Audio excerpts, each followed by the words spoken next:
Hello everyone. In today's video, I will show you how to activate your balance on Vinted in 2026.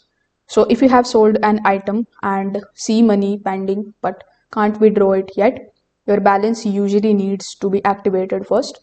So first of all, you need to come here on vinted.com. Afterwards, log in into your account if you haven't already. Over here, first of all, click on your profile icon.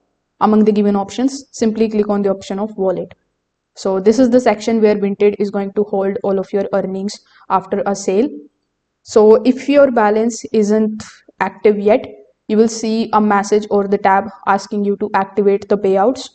So here, when you click on the option of activate the payout, you will be redirected here on this particular page where you need to provide your personal details. That includes providing your first name, your last name, your date of birth, your social security number.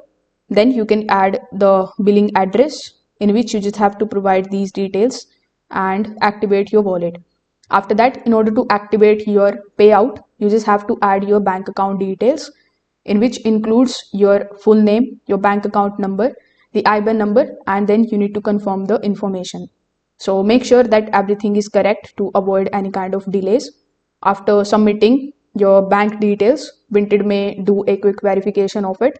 So once it is approved, your balance becomes active. From now on, every completed sale will automatically move into your balance and you will be able to withdraw the money anytime. Now, if you have already added a bank account before but still don't see your balance active, you can just simply either try refreshing the page or log out and log back in if often updates instantly. So if this video helped you out, make sure that you like this video and subscribe to the channel. Thanks for watching.